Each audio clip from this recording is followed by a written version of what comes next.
Good evening, everyone. You saw me earlier. My name is Terrell. We organizer with United Workers. Pronouns are he, him. And this section is going to be embarking on the year of reconnaissance. So the first thing I want to do, and please, everyone in the room, feel free to participate as well, is we want to look at this picture right here. I just want someone, could be someone on the Zoom or someone in the room, to raise their hand and call on you, and just want to ask you, what do you see in this picture?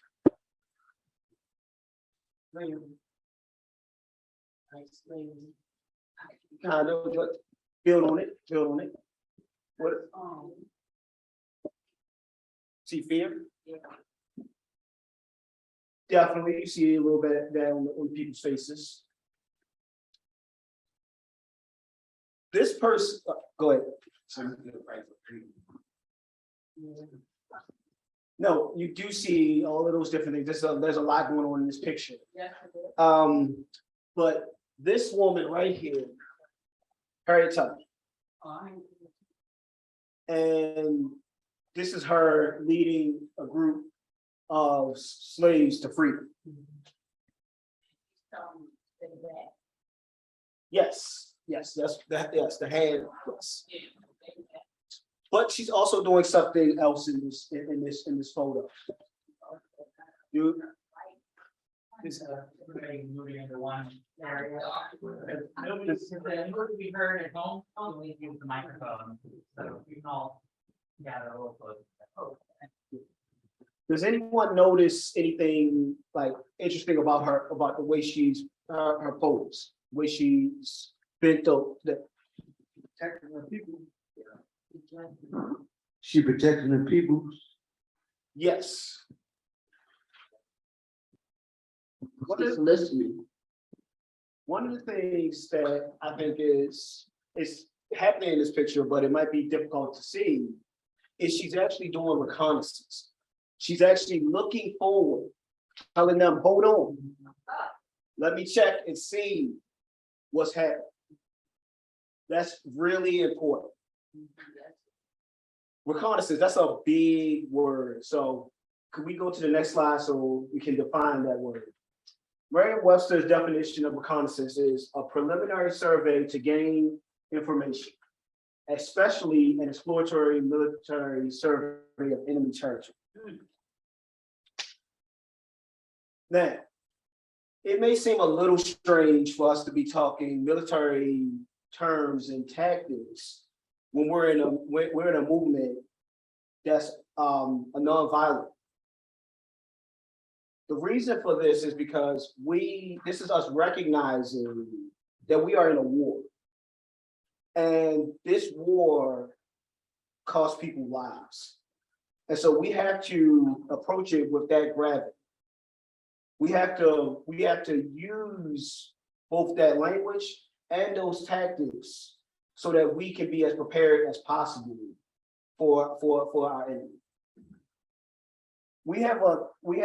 There's an ally of United Workers and a very long in the movement thought leader named Willie Baptist, who has a quote, and it's, "Never in history has a stupid force ever risen up and defeated a smart." We have an enemy that has a lot of things going for them.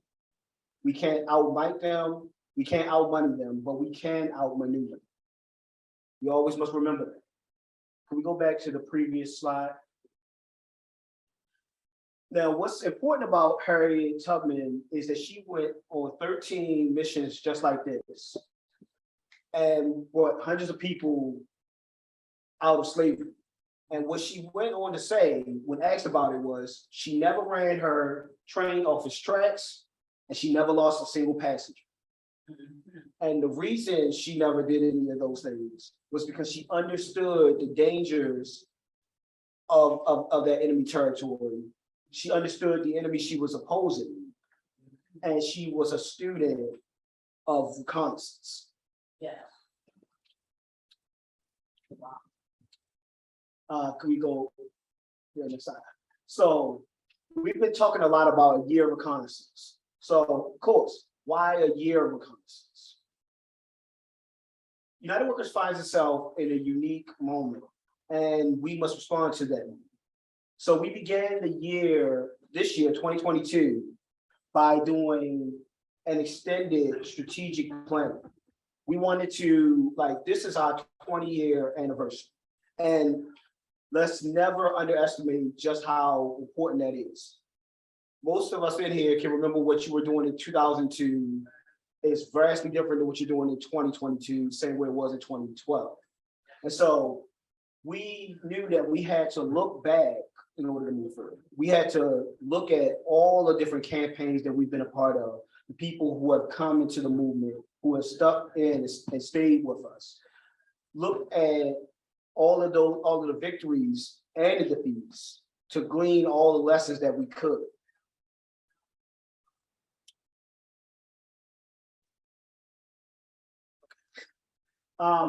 And some of the lessons that came out of this was we reaffirmed the strategic purpose of our campaigns. You heard a lot about some of the campaigns we've been in, and you heard about the concessions.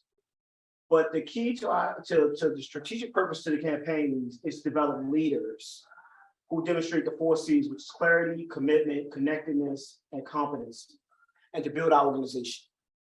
Our organization is an engine that produces that people power that changes our living situations. That's how we're able to do this work. It's not the concession, those are not the victories.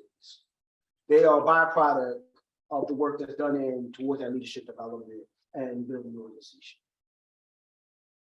And in order to make sure that we're developing leaders and building an organization, we have to make the struggle a school. The struggle is an educative and informative process for ourselves and the broader community. It's for ourselves in the sense that we learn more about the issues, we learn more about ourselves, we actually grow and become better organizers, better people through this work.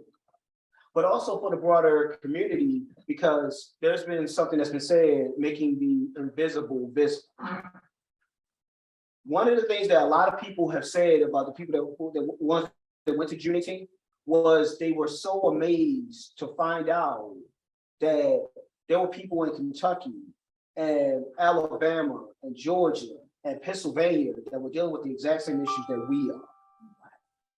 And the same way they were surprised to find that out, so are people who are not part of it. And those are the people that need to be influenced because they have to know what's really going on. Because we have an enemy that has become an expert at hiding in plain sight the ravages of poverty. Because you only get what you're organized to take, we have to work and develop the ability to create militant, seasoned organizations. And we have to be root doctors. That term root doctors actually comes from a leader that came out of the National Union of the Homeless and up and out of poverty campaign that actually came out of the 80s and 90s. And one of the things he said was that we got to be root doctors. We got to get to the root of the problems. Yeah. We can't be dealing with no leaves and no limbs because that's how we get distracted. That's how we get divided. That leaves us disorganized, divided, and honestly defenseless. So we have to definitely make sure that we're creating organizations where everyone is working to be root doctors and actually connecting our problems to the true cause. And then, of course, the unity of the poor versus plantation politics. One of the things that we know has been a true lesson that we have learned is that a lot of the power of around our issues, the accountability around our issues, occurs at the state and national levels. That's not to say that we don't have any ability to make change in Baltimore City, but decisions like housing, and healthcare, things like that, those are all decided at the state level. And so through going through these campaigns in the past, we've learned that there are severe limitations to a Baltimore-only strategy around our issues. One, it doesn't allow us to fully utilize our full people power, but also it creates the ability to divide us. Think of it in this way. If we're talking about poverty in the inner city and someone's talking about poverty in rural areas, they need a connected strategy to meet those needs. One single strategy only leads to one being locked out and then us being able to be played off. And so that's one of the reasons why, like, we have learned that we need to go beyond Baltimore, to carry Baltimore with us as we go into becoming a statewide organization. Next slide. And so the goals of the Year of Reconnaissance, as you just heard, is to prioritize base building and outreach and execution of leadership development, the leadership development pathway in particular. And so the leadership development pathway is like the journey that we are all in. So like how go from a member to an active member to a coordinator to a root coordinator. And so these are like a lot of different terms that's coming at you, but the best way to understand it is we know that, like, you've seen some of the people running around the other day, the United Worker staff. We love this work, but we also recognize our own limitations. We recognize that we cannot do this work apart from our base and apart from our leaders. So our leaders have to grow as we grow, so that they can then go out and be those seeds to create more organized spaces, so that we're actually building out the movement in a real transformative but sustainable. And so, of course, that goes into the next one: training and development of staff and other leaders to be root coordinators and coordinators, i.e. having the ability to effectively organize, identify, and develop other members and leaders. And the third one, after a year-long process of learning and reconnaissance involved in the entire organization, collectively decide on our next statewide campaign. As you've heard, like Mike so eloquently put it earlier, United Workers started in 2002, but they didn't launch their first campaign until 2004, because they took the time to go through the learning and the research, recognizing that people have different stories, people are affected in different ways, and we must have all that information if we're going to truly tap into issues that we're dealing with. We need to know what possibilities there are out there, so that we can actually connect people to those resources, so that we can actually show where the system is actively failing us. And with this slide, planning in phases and seasons. Like anything that is to be done well needs to be done right. And like we know that you don't actually find success in our issue, in addressing our issues or in our campaigns through just rushing in. So we know we have to break them down into phases so that we can prioritize specific things and learn and grow, and then seasons as well. And go to the next slide. Like, okay, remember I said that we found ourselves in a unique position. Well, this is the reason for our reconnaissance phases. Phase one, collective listening. So starting just after the June 18th event, July 2022 through December 22, which is the season we're currently in, the phase we're currently in, like collectively listen to our base, connecting with other groups in Maryland, our partners, and consulting other organizers in our network, learning more about what's actually happening with these issues in 2022. In January 2023 through June 2023, collective research. So researching the political, economic, social, and cultural landscape in Maryland. Researching several different possible issue campaigns, because we're hearing about a lot of different things. So is our next campaign healthcare? Is it housing? Is it work? Is it work, them job opportunities? Is it a living wage? What issues are we researching? Do we want to narrow the issues we're researching? Which would take us into phase 3, collective study and listening. July 2023 to September 2023. This step is an important part of our reconnaissance, where we go back out with what we've learned and continue talking to people, sharing the information that we've learned and seeing what energy is there. Because we're not just trying to find issues that are impacting us, but finding issues that people are willing to rally around. For me personally, I can say that it was coming with the issue around housing, which has always been a huge issue for me personally, that brought me into the movement and kept me wanting to be in this movement. Recognizing that how much of an issue, and it wasn't just for me, but it was for other people. And so this would all take us into October 2023, which is the collective decision making, which not this year's membership assembly, but next year's membership assembly, where we'll collectively discuss and decide on our next focal point campaign. We're led by our members, and so we want that to be a collective decision that we make with all the facts that we have as we move into that campaign. They're preparing to launch the campaign, which is November 2023 to December 2023, and then of course in January 2024, they'll launch that campaign.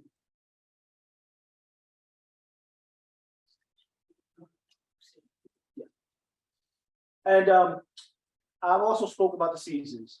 The best way to think of the seasons, which is mass outreach, strategic planning, fundraising drive, and mobilization, is same way like winter, spring, summer, and fall. There are things that happen every year. These are the things that we have to collectively do as an organization to continue doing the work that we need to do. So we're going to now put it all together. As you can see, like, we're going to start with the outer rung, and like this, the outer rung goes from July 2022 through October 2023, which is that annual membership assembly where we will collectively decide on the next focal point campaign. And as you can see along that track, there's different moments, like the annual membership assembly, the winter study, the human rights dinner, coordinated retreat, another PPC action like we had June 18th, and of course the summer study. Next rung is our seasons. So the mass outreach, strategic planning, fundraising, mobilization phase, mass outreach. Then of course the third rung is the campaign reconnaissance. So the collective listening, the collective research, the study and listening part 2, and the collective decision making.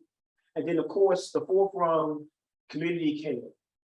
Basically recognizing that the issues that we have don't stop hurting us. And so we want to make sure our leaders can stick and stay in this movement. So we have to make sure that we're prioritizing our leaders, both their development in the movement, but also their ability to stay. So can we go to the next slide? Okay, and we're gonna turn it over to you guys to hear some of your responses to some of the things that we've been saying. So our first question is, how could having a statewide membership organization of the poor contribute to the building of the state and National Poor People's Campaign, National Call for More Revival? If you're not a part of the Poor People's Campaign, how can this help to build the power for poor people more broadly? Maybe we can really see if we can get some people on Zoom. Maybe Yes. Do we have any? participate when you're on Zoom. Yes. Definitely not forgetting our Zoom friends, Zoom family. Do we have any thoughts?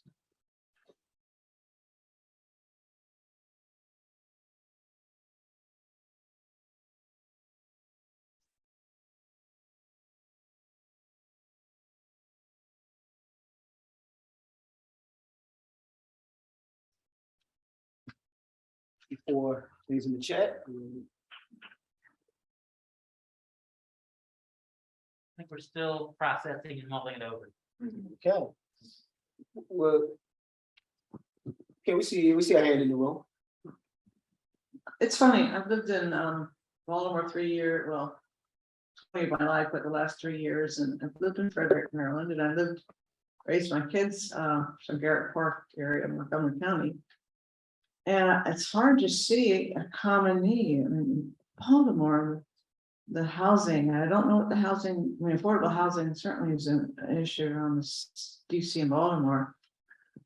The one thing that comes to me is so many of us, including myself now, are one health crisis away from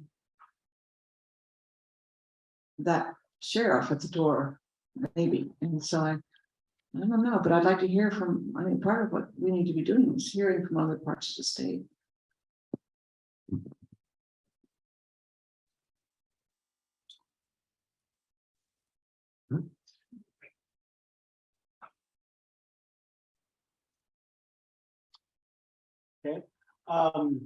No, thank you for that, Louise. Any other thoughts in the room? No, this is a lot of information. Andy says help. Healthcare? Yeah, thank you. And yeah, our second question, what issue do you think could unite people across the state? Oh, no, definitely. One of the things that we want to make sure we're doing as members and leaders is to be looking at our own lives, but also our own communities and like seeing what we're like taking what we're seeing and vocalizing it. Because we need these issues to be issues that bring in all of us in together, and issues that we will put our energy into making significant impact. Sharon Cargo says, I think the minimum wage fight. Sharon Cargo said, I think the minimum wage fight is important. People earning more money is critical. Thanks, Sharon. No, that is definitely true. And so that's exactly what we're trying to, that's why we're actually going through this. Because as you can see, just with this with this question, we've had multiple different responses. And so we need to know what we don't know, as well as like making sure that people are in the room talking about these issues, learning what they're experiencing, what other people are experiencing, how they're all interconnected. Any other questions or feedback? Okay, see two hands. Oh. A major issue. People are coming in from out of the state, and even the realtors here are getting the houses and making them smaller and charging more money, and they're buying the houses at tax sale, and people who are in trouble, so they get them cheaper. And when they rent them and sell them, you're a cash. Poor people can't pay thousands of dollars, and houses that developer got for maybe $3,000 or $4,000 are going for in the 6 figures, 200,000. Who can afford that? The people in the neighborhood where those houses are. You can't afford that. Something has to be done to help. Definitely. So one of the questions you asked was, what do we think can unite the people across the United States? Yeah, the state of Maryland. So what I think on that is those so-called, elected officials accountable for it. By that I mean you hear them every election. I promise to do this. I promise to do that. Nothing ever done. So I think that I believe that we should hold them accountable.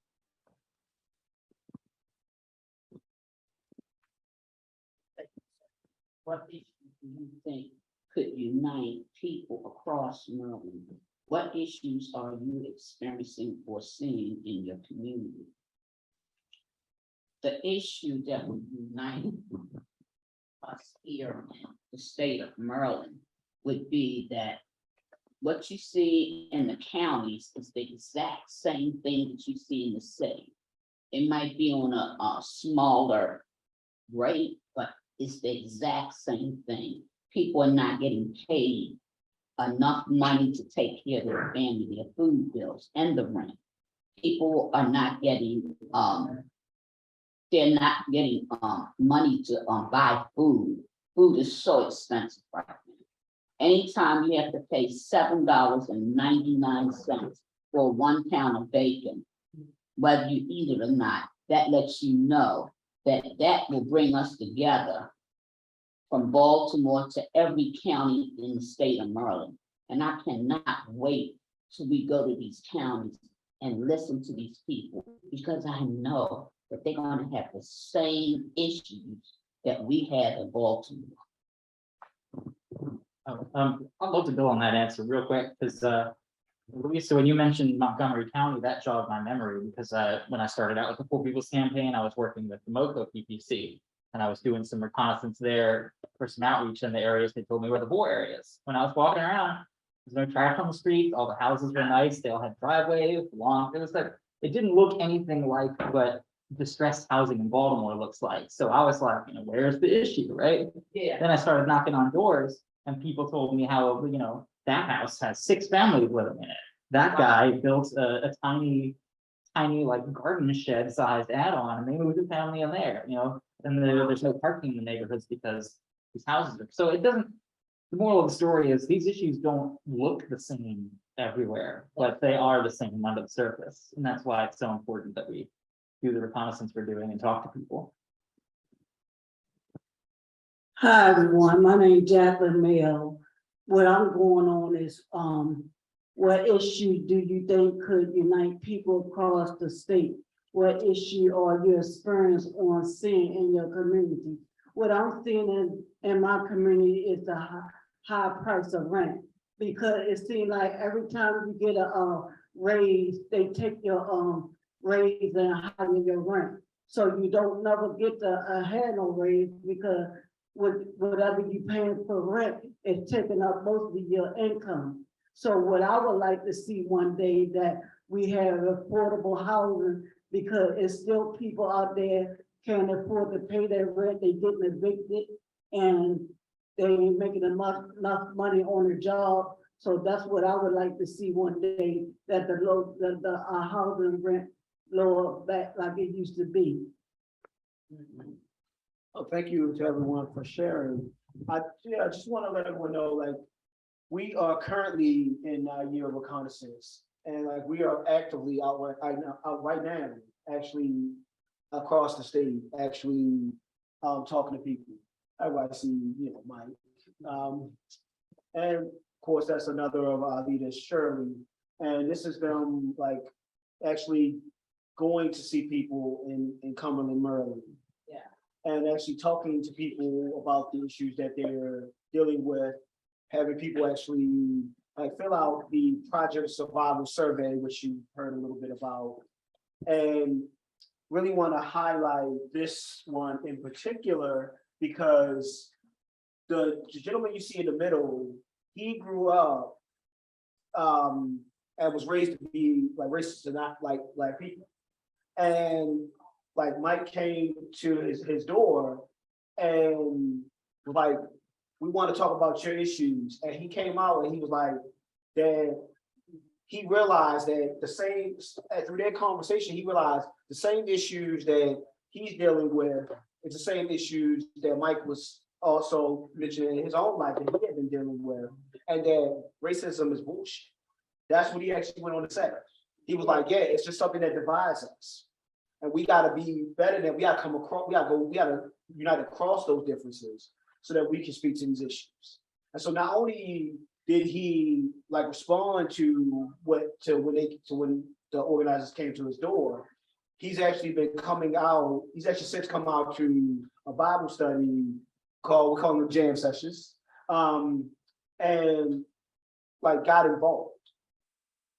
And like similarly, this is a food pantry around the corner, the Donald Bentley Food Pantry. We all know who that is, so I'm not gonna say. But there are others that were there, and we were like using this project survival survey. And what I want to highlight about this is that you notice you see this picture like imposed on the project survival survey. That is critically important. We want to make sure that we use the project survival survey as a guide, but the point is to have these deeper conversations with people, to build relationships and learn about what people actually dealing with. This was an eviction list canvas that was done up in the Bueno area of Baltimore, and some of our leaders who went out to actually talk to people. And this, again, the two pantries, well, one in Western Maryland, one in Baltimore City, and so we're currently doing organizing in Baltimore, Western Maryland, Central and Southern Maryland. It's, yeah. And so just want to highlight that some of the people that were here today came out of this outreach. That's the power of organizing and actually coming together and talking about our issues and creating space for us to actually speak on those issues, as well as like work to actually deal with our issues. Of course, everyone in here want to stay connected, so here are you a few ways that you can do so. Follow us on Facebook at unitedworkers.org.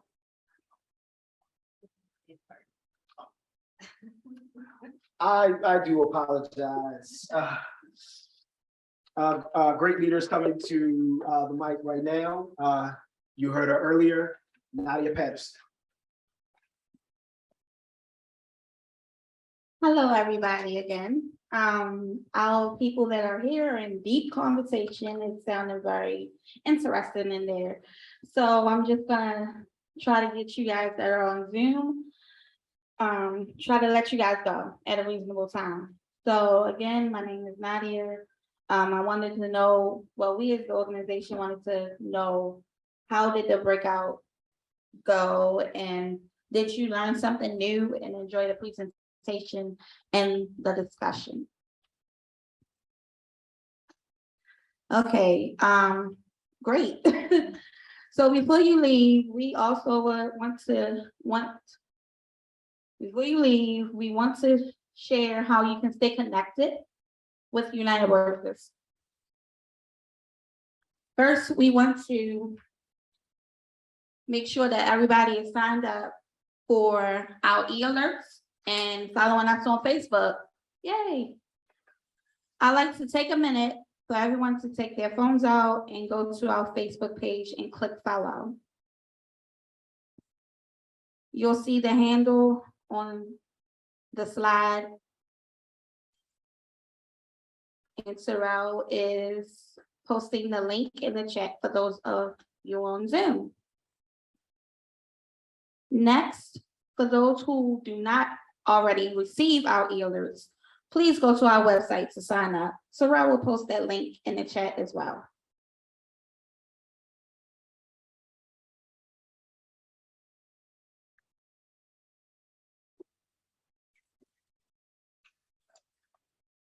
If you are interested in getting involved in any of the outreach days that we've talked about, or if you're interested in getting involved in some of our other projects, including the Hope Garden or our media team, we have created a Google form for you guys to fill out.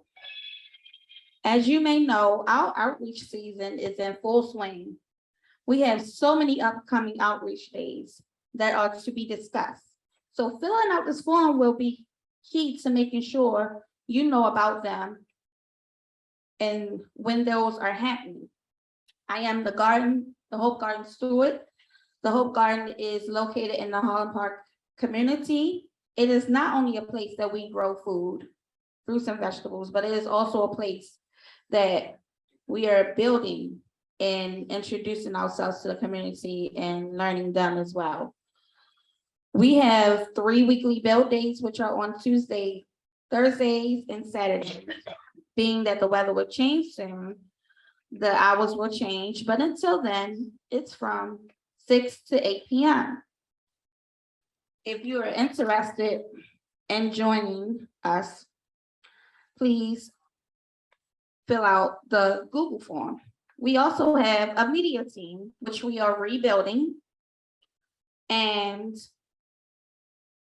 those that would like to join or to contribute or are interested in developing media skills such as video, photography, graphic designs, social media, please indicate that in the form as well. Terrell will be sending that in the link. Finally, ladies and gentlemen, if you would like to support the work of building a statewide membership organization led by the poor, then we ask you to make a financial contribution. Your contribution will go towards our plans for this year of reconnaissance. It includes outreach days, paying for gas travel across the state and materials. It will also go towards our first annual membership assembly in December, helping pay for transportation so that members from across the state can come together for a weekend. It will cover the cost of lodging, food, and childcare so that everyone can participate. Your financial support will contribute to our goal of becoming independently sustained by our base of members, family, and friends. Terrell will also put that link in the chat. Thank you again for spending time with us tonight. We enjoyed you, and this is a very special night. So with that being said, I would like to bring Ms. Byrne to the mic. Hello again. This has been a truly dynamic time spent of learning and sharing. I get a little full about things like that, but I won't go there. I just want to say this one thing. If I can pray in front of a multitude of people and not be nervous, what is it that I had to be nervous today? I'm going to figure that out. But I like to say this: forward together, Not one step back. forward together, Not one step. Nadia. Forward together, Not one step back. forward together, Not one step back. forward together, Not one step back. Not one step back. Forward together, Not one step back. forward together. Not one step back. David. Forward together. Not one step back. Forward together. Not one step back. Terrell's behind you. Forward together, Not one step back. forward together. Not one step back. We're gonna say it so loud that they can hear us in the White House. Louisa. forward together, Not one step back. forward together, Not one step back. Jerry Mayo. Not one step back. Not one step back. Forward together, Not one step back. forward together. Not one step back. Oh,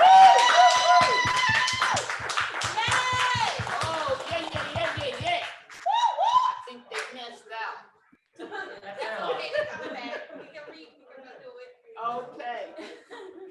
Okay. We just thank everybody for coming out. This is a real good thing. And I know we have a lot of work to do. So guess what? You're always welcome here at 2239 Kirk Avenue, the compound. Please come back to see us.